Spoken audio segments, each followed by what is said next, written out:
Halo, selamat datang di kelas Berpikir Bedah Ruang Pikiran. Dalam video kali ini saya akan membahas tentang teori komunikasi yang mendasari bagaimana orang berinteraksi dan membangun hubungan interpersonal. Teori yang dibahas pada kali ini spesifik pada teori penetrasi sosial.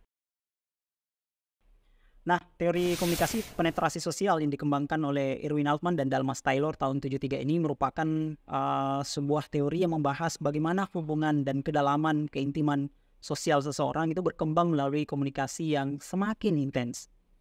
Teori ini menggambarkan bagaimana manusia secara bertahap membuka diri terhadap orang lain dan memperdalam hubungan dengan meningkatkan sejumlah informasi pribadi yang mereka bagikan kepada orang lain. Menurut teori ini ada beberapa tingkatan komunikasi dalam interaksi sosial, mulai dari informasi yang dangkal sampai yang sangat pribadi. Semakin banyak informasi yang dibagikan, maka hubungannya semakin berkembang. Dalam teori ini, ketika individu berkomunikasi dan saling berbagi informasi pribadi secara bertahap, maka hubungan interpersonalnya cenderung menjadi lebih dalam dan lebih intim. Proses ini mencakup dua aspek utama. Pertama, tingkat penetrasinya mencakup kedalaman informasi yang dibagikan. Ya, cenderung orang akan berbagi informasi dangkal seperti nama, pekerjaan, atau hobi. Namun seiring waktu mereka akan lebih intens membuka diri, baik tentang pandangan, keyakinan, bahkan yang sifatnya lebih private ya. Yang kedua adalah pengembangan hubungan yang menggambarkan bagaimana hubungan itu semakin berkembang dan saling meningkat seiring dengan penetrasi. Orang-orang itu cenderung memperdalam hubungan mereka melalui komunikasi yang lebih intens dan lebih pribadi. Proses ini mirip dengan penguatan ikatan antara dua individu. Dikaitkan dengan teori penetrasi sosial, ini juga disamakan dengan teori kulit bawang yang terdiri atas beberapa lapisan gitu ya. Ya, hubungan individu itu berlapis-lapis tergantung seberapa intim hubungan itu. Tahapan-tahapan komunikasi dalam teori penetrasi sosial sesuai dengan teori kulit bawang ini itu dibagi ya. Ada beberapa bagian. Yang pertama adalah tahap orientasi atau perkenalan. Awalnya orang berkenalan ya, mungkin hal-hal yang sifatnya umum. Sebagai contoh ketika teman sesama mahasiswa baru pada saat ospek begitu ya, atau berkomunikasi dengan orang lain di tempat umum seperti di mobil angkutan ya, atau tempat umum lainnya seperti tempat-tempat pertemuan ya yang kita baru bertemu. Dalam kondisi seperti ini biasanya hal yang dibahas itu sifatnya umum terkait pekerjaan, nama, asal, akun sosial bisa jadi. Nah, tahap kedua ketika semakin intens, ini tahap yang semakin eksploratif ya. Pada tahapan ini orang akan berkomunikasi dan berbagi tentang informasi yang sudah mulai agak intim ya, seperti hobi, makanan, film, lagu yang disukai, dan cenderung lebih membuka diri di tahap ini.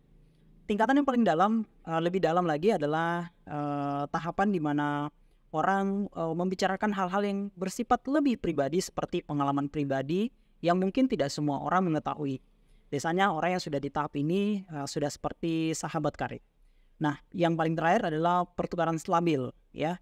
Pada tahapan ini sudah tahap akhir ya, sudah stabil hubungannya dan sangat intim, bahkan hal-hal yang dibagikan itu sangat intimate, serta kadang terkait dengan nilai, bahkan terkait dengan prinsip, itu sudah semakin spesifik. Bahkan hal-hal yang sangat pribadi ada di tahapan ini, dan ini adalah tahapan yang paling intim.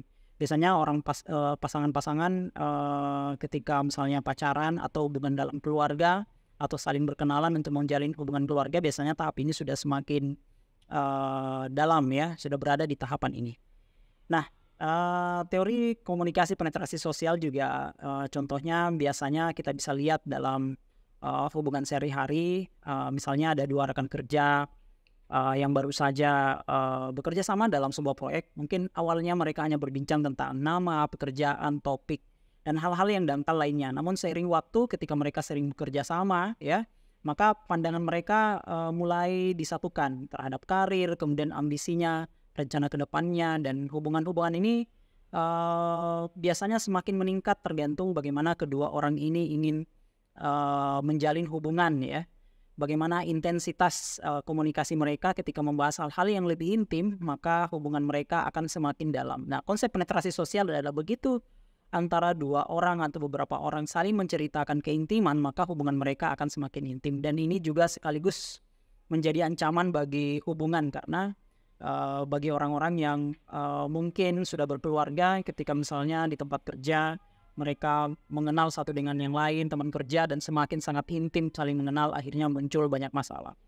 Dan teori penetrasi sosial ini juga banyak terjadi ketika misalnya ada oknum-oknum penipu yang berinteraksi dengan calon korban secara dangkal kemudian menyamar sebagai teman lama atau orang-orang yang mereka percayai. Atau bisa juga kejadian seperti beberapa tahun yang lalu kasus pedofilia atau kelainan seksual yang menjadikan anak-anak sebagai objek seksual di mana manajer pelaku itu menggunakan media sosial ya untuk memalsukan identitasnya sebagai dokter wanita yang korbannya adalah anak-anak perempuan. Jadi mereka intens berkomunikasi, mencoba menyikapi beberapa kasus-kasus kesehatannya dan lain sebagainya. Ternyata dia adalah seorang penipu di balik dari komunikasi yang dilakukan.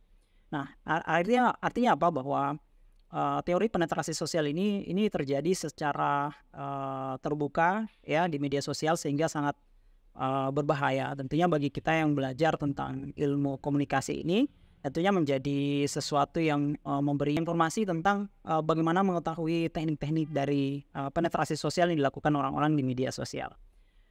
Ya, dengan mengetahui bahwa orang cenderung lebih terbuka dan percaya pada orang lain yang telah membagikan informasinya, tentunya para oknum penipu ini mencoba untuk meningkatkan kedekatan dengan korban dengan cara yang manipulatif. Untuk itulah dalam kelas Beda Ruang Pikiran kita kali ini, selain membahas teori komunikasi penetrasi sosial, juga sekaligus menjadi peringatan untuk mengajak siapa saja agar lebih berhati-hati khususnya dalam penggunaan media sosial sebagai media komunikasi interpersonal. Termasuk bagi siapa saja dalam hubungan sosial kita, ya harus waspada sejauh mana informasi pribadi itu dapat dibagikan kepada orang lain. Ingat, semakin informatif tentangmu, maka semakin dalam hubungan. Itulah penjelasan tentang teori komunikasi penetrasi sosial, dan teori ini mengajarkan kita bagaimana manusia membangun hubungan yang intim melalui komunikasi yang mendalam. Pada akhirnya, dengan memahami teori ini, kita dapat meningkatkan kualitas hubungan kita dengan orang lain atau bisa membuat kita lebih mawas dalam berinteraksi dengan orang lain ya sesuai dengan porsinya. Terima kasih atas perhatiannya. Jangan lupa subscribe, like, dan bagikan. Semoga informasi ini bermanfaat. Sampai jumpa di video selanjutnya.